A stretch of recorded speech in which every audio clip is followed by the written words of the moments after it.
doing? Here. Thank you so much. I'm very honored that you will be here today. I'm such a fan of you and your store.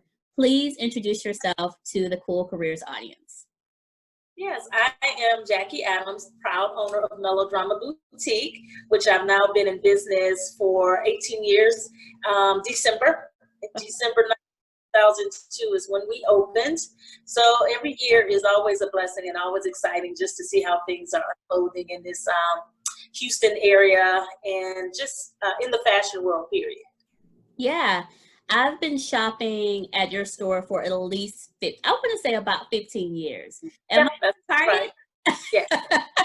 So, Jackie, you and I just pretty much struck up a conversation from my frequent shopping at your store. I still have things in my closet from your store 15 years ago. I've always been a fan. So thank you so much for being here, and thank you for being so gracious and always being, such a, so full of hospitality when you come to your store. You have really good, excellent customer service and just good and good options. So let's later. And I'm sorry I'm not wearing any of your things today. I actually wore the latest thing I bought from your store was a white top with like a little lace. Yes. That, it's like a little cover-up duster kind of short. Yes, it was really cute. And I actually just wore that in a different interview, so I didn't get a chance to wear that. I should have been more mindful about that before I wore that one, but I was really excited to wear it. Since we're talking about connections, why don't you explain to everyone or, share how your network, having connections, building relationships have been really beneficial for you in your career? Okay, sure. Now, one of the most important things I had to learn about when I first opened my business was what my network was, because I think a lot of people get it confused with, how many people you know, how many friends you have. Mm-hmm. So initially, when I first looked at doing my business, and I was glad that someone told me this, because when it happened to me, I knew how to react. So basically, when you have an idea, you want to open your business, of course, naturally think about family and friends, and you automatically expect those people to support you. But that's not really where your resource, and that's not really who your client is. And you have to learn in the beginning how to be still friends and family with people who don't patronize or shop you. Now, they may encourage you, which is wonderful. And every now and then, they may even come by and give you some ideas or tell you what you need to be doing in your business and all these things, but don't love that business, never open the business, but but you have to learn how to listen, say okay, and then realize that your network is really a little bit more broader than that. And I say that from your alumni from college, church people that you have, just more acquaintances and people from your jobs and people that's throughout your community, and look at what your dynamic is as far as in that. So for myself, what I did was I reached out to a lot of local church women's ministries and started doing things with them. I looked at the different sororities, and they were doing fashion shows and events, and I connected with them. And so then that way it created me a whole new audience and a network of people that I can get in front of. And I wasn't just dependent on just my personal relationships just around me. I created more of a network of women who saw what I was doing as important to the community and saw that we had an equal exchange of me having knowledge about what, where, and when to wear fashion and ladies needing clothes. And sometimes they needed a segment in an event or as part of one of their ministry, being on one of their panels and having me as a guest speaker and stuff like that. So I kind of went through Houston looking at where I can be of a assistance in that space. So offering myself and being available for speaking and different things. So when you're creating that network, you really have to open yourself, because it's a lot of things. At first, you wouldn't have told me I was going to be doing guest panels and doing all these things with different first ladies and stuff like that. That wasn't really a part of my business plan module. But as when I came here to Third Ward and realized that what I was attracted was a lot of professional women who go to church, and church home is very important to them. Yes. So then I had to realize, okay, well, I need to really connect to where my client is. And if they at church, I'm going to church. And I could see where, you do attract, you know, the professional woman. I mean, I consider myself a professional woman, even 15 years ago. And definitely you have items that are, you know, transcended through your day. And so I could see that. And also you have such high quality things. And so we've been here in Houston pretty much since I would say middle school. I went to Par Revere High School. I graduated from Barbara Jordan High School. I went on to college and graduated from Grambling State University with my BS in physics. So I worked in the oil and gas field. Now I get the question a lot, going from fashion to physics. And so really what kind of happened is my major in high school was fashion merchandising, and I was a part of the DECA Club, Distributing Education Clubs of America. And so lots of high schools still have that club to date. And so I was in the fashion merchandising part of that. So it really started for me as a child. Even before then, my grandmother, who was my first credit card to Henry Bendel and Neiman's, was my grandmother's account. And, you know, shopping and wearing red lipstick and having that beautiful look for church was the most she dressed up. And so Sundays was our look. So I just kind of always admired how my grandmother would go through the processes of getting ready, and then the finale of her red lipstick at the end of everything. So I found the beauty in that. My grandmother wearing furs, and just, I mean, when it was time to go out, she would be all out with a cigarette. She smoked foul mouth, and she would be ready for the weekend, you know. But but it was just interesting because she was in early childhood care and development with children with me growing up. So I had an interesting dynamic with that. And so I would say after college, I worked in oil and gas for a little bit. And then I worked at MD Anderson as well. And so neither one of those kind of really was something that I really loved. It was degree related. I had a part-time job in Bath and Body Works in Sharpstown Mall. We all remember Sharpstown. That was the spot every week and every holiday. Anyway, got a part-time job there at Bath and Body Works. And the good thing about that was I was happy at that job more than I was my day job. So literally, when I made a decision in the process, because, I mean, you read all of these books, and it's lots of self-help books out there to tell you to do something that makes you happy, never do anything for money. You know what I'm saying? Because when you start working for happiness, then you will find it doing something that you love and you're passionate about. It's easy to do. It never feels like work. Now, let me say that when I say it never feels like work, meaning it feels like work, but you don't mind getting up and doing it again every day because you enjoy how hard, the lax, the ups and downs of it. So that's what I say that, because some people say, get it twisted when you say it doesn't feel like work. It doesn't feel nothing like working for yourself. But it is yes. And I'm sure it's a lot of work. But it's, like you said, happy work. I decided to leave my bread and butter, so to speak, my professional job and working in my degree field. Talked to my manager at Bath and Body Works, and told her I wanted to do management, like what was the next step for me, because my sales was great. So, I mean, before I could blink, I had a key in my hand. I was like, well, whoa, do I get any training? She was like, you've been here for 2 years. You know how to do this. And it's almost like she left. She told me how to do a void and gave me a book. And she said, I'll see you tomorrow. I said, okay. And she told me to do purse check on the way out. And that was like, and it was really interesting because she was right. I had been there for 2 years. I had been doing certain things already. And she just kind of gave me the things that's now that you have this key, because I'm about to go, because she had been working a double because she didn't have somebody to close. So this was perfect for her. And in the immediate, I mean, she called my DM the next day. I was sitting in front of them, did all my paperwork. I mean, went from having just a key to get my own store 30 days in another mall. So it just kind of became that type of development for me. And then I went on to Express and Macy's in management. I just started doing retail management with different companies and just kind of learning customer service. And I kind of always wanted to be a buyer. Like that was my goal in high school, was to become a buyer.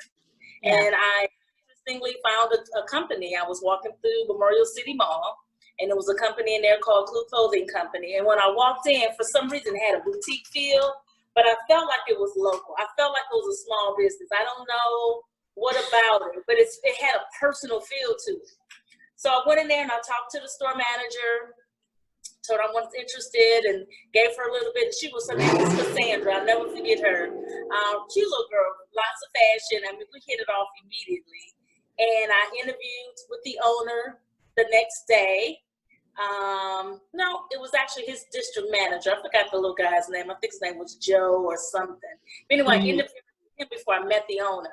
And he told me I was going to start my way from the bottom to the top. So they started me in sales. And within a month I was a sales lead with the key. Within 90 days, I was a manager of my own store in Montrose. So I rise through the company really fast. And then within a year, I was a buyer for the company. And I was one of the lead buyers traveling with the translator who spoke Spanish, because in LA, a lot of the people that you're dealing with, even though it's a lot of Asian-driven people, their workers were all Spanish nationals or Hispanic. And then you would have to, they spoke Spanish. Some of them spoke English, but to have a translator with me, it gave me an opportunity to get a better price. Right. So that's kind of where it started from before opening Melodrama. I did that for about 3-4 years with that company. I did several different things with that company. And then I opened Melodrama in 2002.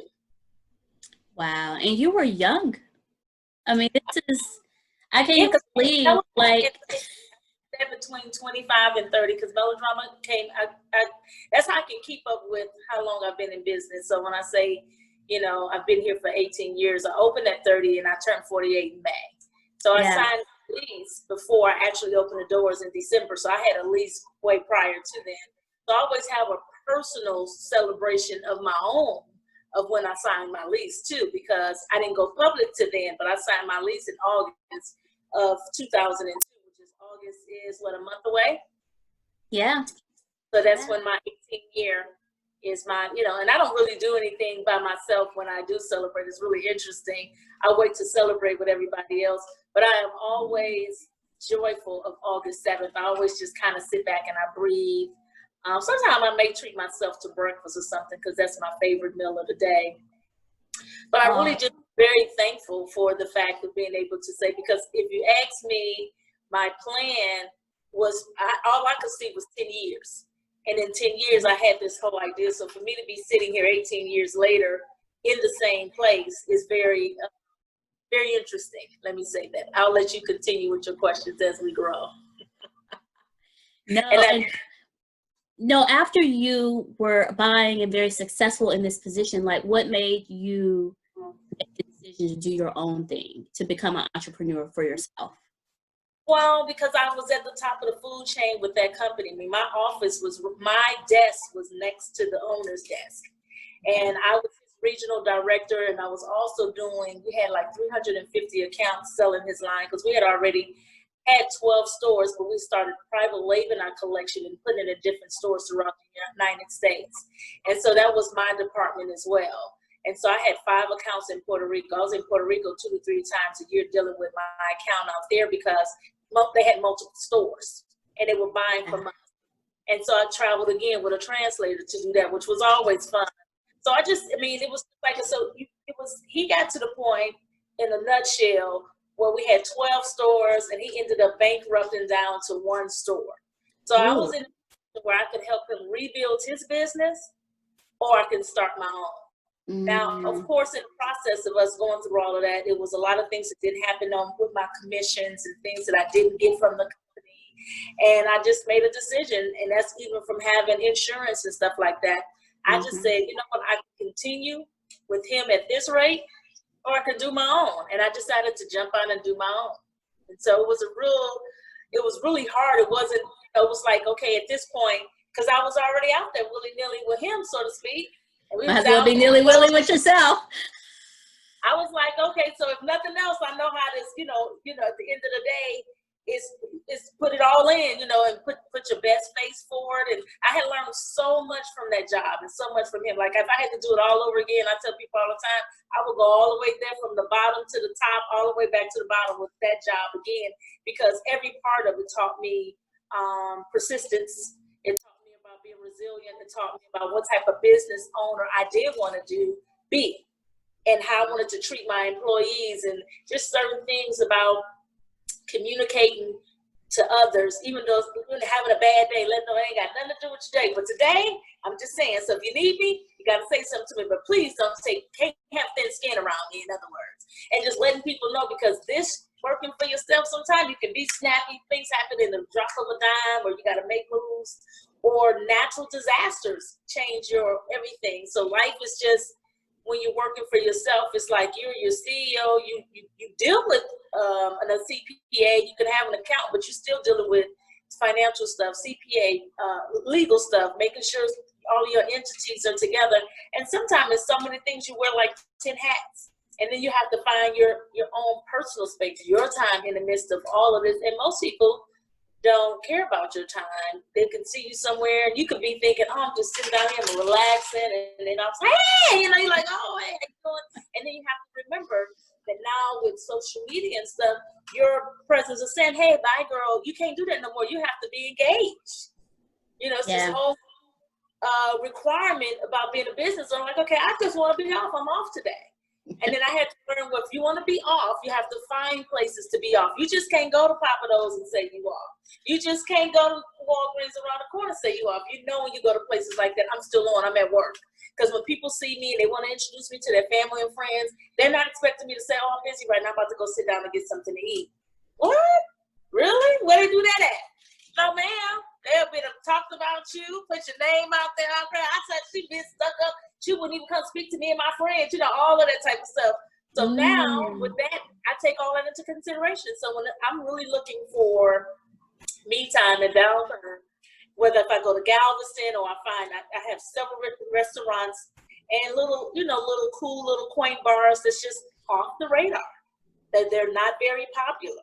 I don't even post when I'm there. I don't even share with some people, like, on the cool, I'm serious. I'm like, okay, I found something. And then when I go and I see it's been taken over and I see a little bit too many hey, Jackie, I say, okay, right. cool. He's got to find you a new spot. I take that one off the list.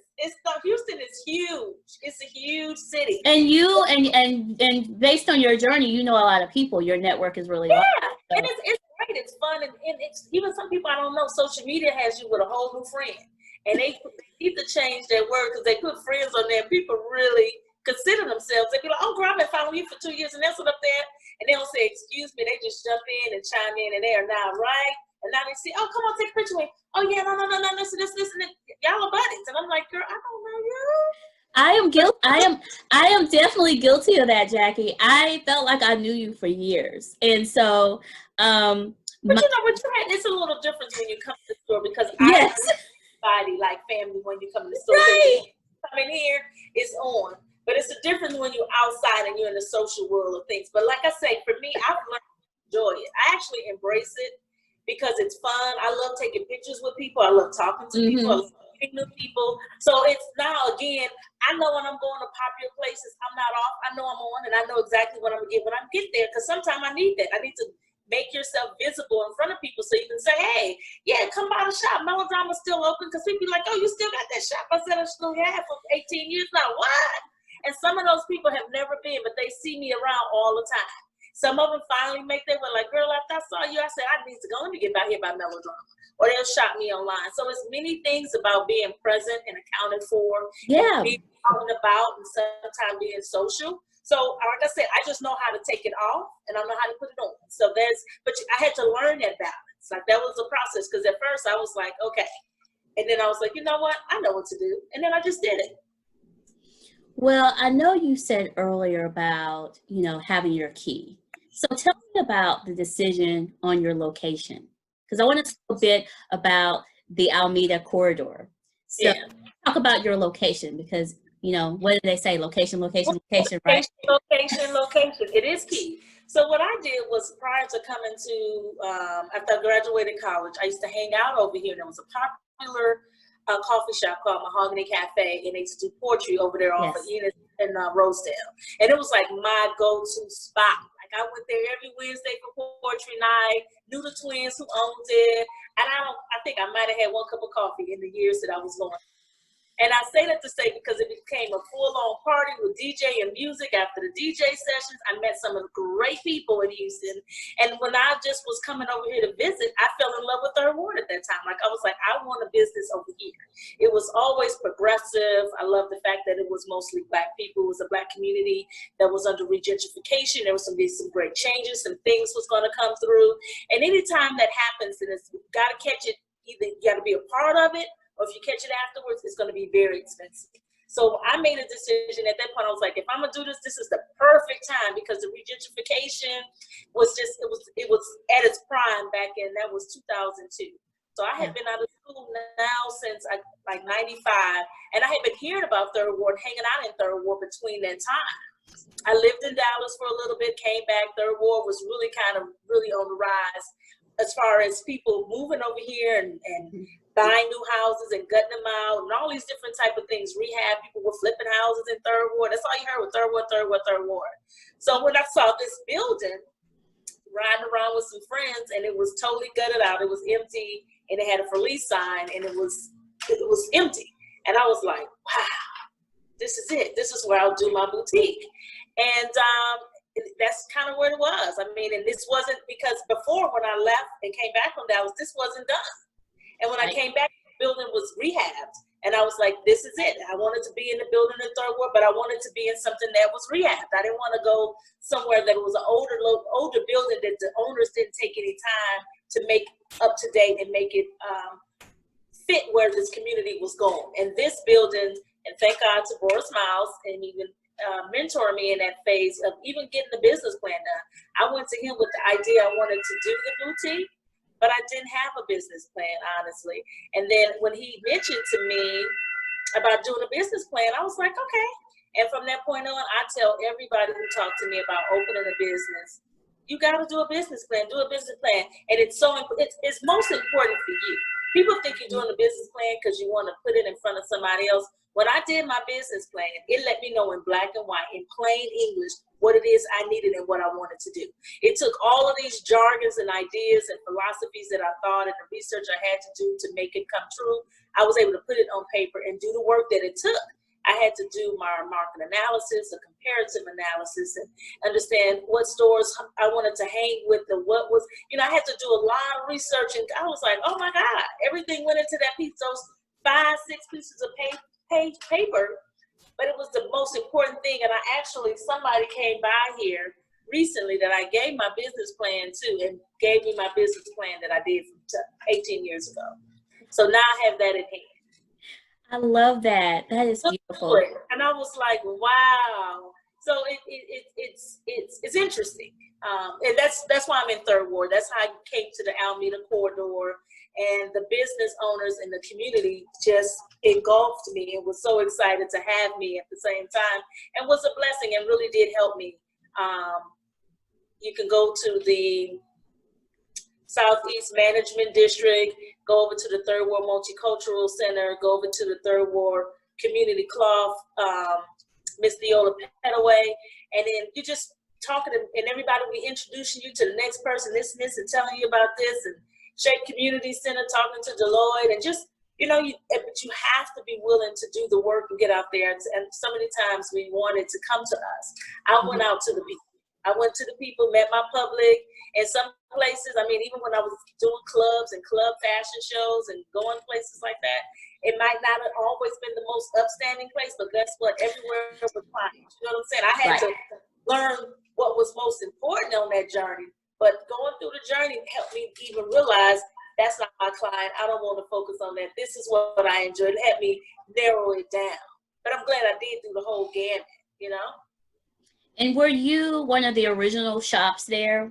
Because I'm trying to picture back in the 2002. Yeah, I was one of the original retailers over here. Across the street was Culinary Creation. Coy Devereaux had a shop. Up the street, Reggae Hut, the original owners was down the road. So you had pockets of us over here. A lot of the other businesses were not here. But in the course of the process over the years, a lot of things have opened up. But kind of initially, those were like the 3 businesses I can mention there was, natural resources and a couple of other businesses that are no longer here. So I sort of don't usually mention businesses that are not still here right now, because it's a lot of businesses that are still in Third Ward, or some of them are not, or they moved on and advanced to other areas, or online businesses or whatever, doing other businesses. Right. But as far as some of those businesses, I will say yes. Reggae had, even though Coy is not, I think Culinary Creations will be legendary in Third Ward, because they definitely put it down for, even for restaurant and food in Third Ward, for sure. Right. They were the first shop for sure. I remember there was little of nothing. I remember the Parador. I remember when it was condemned, and we watched them rehab that place. And so that being on the corner, and then have then Reed's Barbecue, they passed, and then it became Harlan's Barbecue. So and Third Ward has been known for food more than anything. So the idea of fashion and me still being here, like I said, it's a blessing. It's something I work very hard for at all times, to still keep a good name for the business, and utilizing my resources, like you said, and my contacts and my network, and now we have social media too. It sounds like you were able to kind of foresee the Almeda Corridor before it kind of existed. Can you say that you kind of had a bit of a forecasting mind or a clairvoyance about it? Well, you know what? I really saw what was happening, and if you've seen it in other big cities like Chicago, I've seen it happen in New York, between Harlem and what was going on with what's the other side, Brooklyn. So it's real. So once you start seeing what they call others and them, and they start coming in and wanting to live in those areas again, well, revitalizing and giving the community the things that it needs, from grocery stores to more commercial businesses to high rises to, you just start seeing things develop, new pavement of the roads, new street signs, new names of streets. Darling is now Emancipation. So in that growth process over here, so I've seen it evolve. And that was a process at that point. And then what I did do, and I tell people, you can go to your city planning with the zip code or whatever area you're planning on open a business, and it's free information. And they gave me different developers and people who had pulled permits to build or things that were happening in Third Ward. And so based on what large companies, like I knew about the Mosaic before the Mosaic, when it was just a field over there, based on these city plans that I saw that somebody had pulled to develop a high rise over here in Third Ward. So things of that nature was available for me. So I was like, okay, it's just a matter of time. So at least at that time I came, the rent was affordable. People come in and what they coming in versus what I paid in, but I've kind of been grandfathered into now paying a little bit more money, but still not paying what I've been here 18 years, and people come in from the gate paying what I'm paying, if not more. So it does make a difference. It does. I see. Now, I know you were buying before, and so of course you have to, be buyer for your store as well. How do you choose your vendors, and what kind of items that you're going to place inside your store? Well, it's interesting. When I first opened Melodrama, I was going for really eclectic, funky, different, kind of very fashion forward and this and that.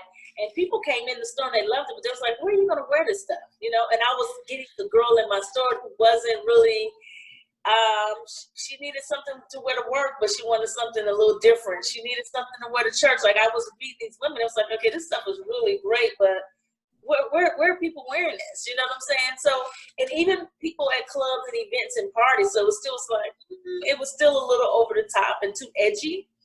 Yeah. So what I had to do was learn and listen to my clients. I buy from my clients based on what the things and the places and stuff they said they were doing, going to weddings, being panel speakers, going to different workshops and different women empowerment events all over the country, and just traveling, going to conventions, doing this and that. And everything was always kind of a little bit more of a look and about education and about learning, about mentoring, about being a woman. And so I just had to change that essence over to what I was doing to make sure I had a product that was quality, that could translate into her world, and that sometimes she could do multiple things with. So she could take a jacket off, she could, and she had a cute blouse on and go to happy hour, go to a meeting, She could have a jumpsuit on, same thing, take the jacket off, jumpsuit, maybe switch shoes, and just really educating and styling people according to when they come in. They'd be like, okay, so what am I doing? I'm like, girl, just change your shoes and put on a different lipstick. Oh my God, yeah. Just put a little powder on your face. You can do a little, what you call now, refresh, Everybody doesn't have this gift, Jackie. Like, you can kind of pull off anything. You can wear anything.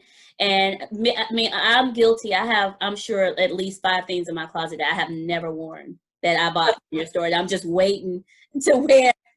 But you have such classic items that, whenever I wear them, or whenever I did decide to wear those items, I mean, I had them available. And that's really what it's about, because I hate trying to find something once you already have a place to go. It's like now you're looking for something. So I honestly learned how to shop in my own closet really from you, and just, which is important. One day, you know what I mean? I need it one day. So let's talk.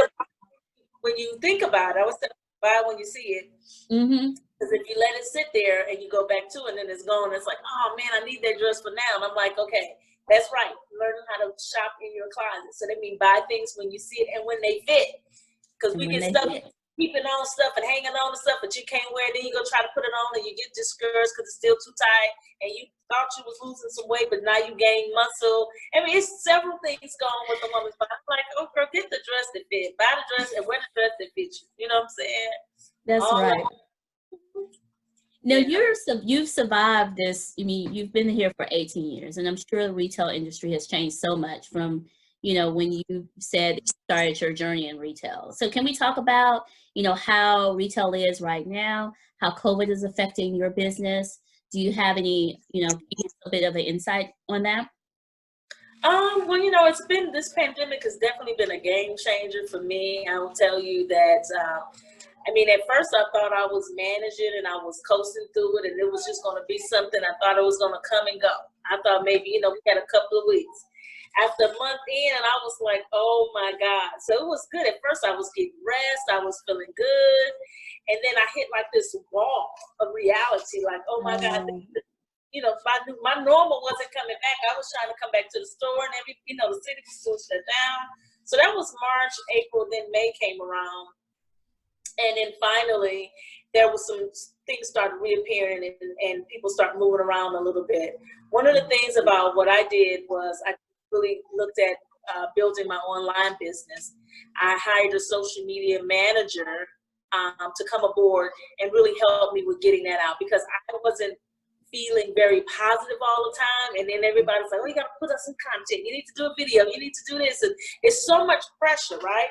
And I tell people all the time, it's just amazing. And then you're sitting at home feeling like, oh, I can't believe this, the world coming to the end. But you can't go online like that, right? So I needed somebody putting out good vibes, good pictures. And I even did like photo shoots for my birthday and a photo shoot with my family. So by the time my birthday and Mother's Day and all of that came, I had great pictures out there. But I'm telling you, I was sitting somewhere with my eyes swollen, in my feelings. I mean, just May was tough. And it was one of those, May is my birthday month, and then it's Mother's Day, and my mother passed 2 years ago. Oh, so I'm sorry, Jackie. It's usually like an emotional, stronghold anyhow. And I told my therapist, and I tell people this, I believe in therapy is very important, especially dealing with grieving and loss, or whether it's a divorce or a child or whatever. You just gotta make sure that you get emotionally, try to get that balance. Because if you're going to work for yourself, it's key and it's important. So I just, reeled myself back onto my therapy chair, because sometimes you think you got it on your own, and you realize, oh, okay. And then I'm like, as soon as I hit that wall, I'm like, oh, okay, well, anyway, what happened was, bam, now that I'm back. Well, some people, yourself, you know what I'm saying? So, COVID, because you can plan for like a recession, and I made it through the recession back in 2008 when the real estate thing boom kind of crashed and all of that type of stuff. And election seasons are usually kind of tough for business, because people kind of pull back on what they're doing and paying attention to what they're spending. So many things can affect the trend of retail and how people are spending their money. But then when you have a situation like what I'm saying, the pandemic, there is no gauge on it. There was no, even though there was some warning, and I was hearing some talk about it in 2019, we just had the leadership who got in front of it and gave us the resources and provisions that we need to not be where we are today. So now that we're at a high point again with COVID and people shut down, I mean, the city shut down. So now people are saying the city's shut down again. And I'm like, the mayor did not shut down the city again. He's saying that businesses can operate at 50% and that people need to stay home and do social distancing. But now for everybody, oh, I can't do it. I got to, we got to wear a mask. And I get it. The numbers are high. But as a small business owner, of course, you're wanting people to be moving around and different things like that. But I want people to move in safety more than anything. And then I just said, okay, well, I'm just going to continue. I've been doing more ads on Facebook and Instagram and investing more in that. I was blessed to get some money from the SBA, and I did get some money from the PPP. So I will tell people who are still out there, fill out the applications. The only thing you can do is get no. And what if you get something? I'm still working on some other grants and always looking for another application to fill out, as there's a couple of things that are coming through the network. And just being vulnerable and let people know, well, I haven't gotten funded. I need some help. Talk to your CPA. Talk to people who did get funded. Find out what it is that you need to do and do it. And at this time, that's a blessing, because many times I've been trying to get some money from the SBA. I've been here 18 years. It took a pandemic.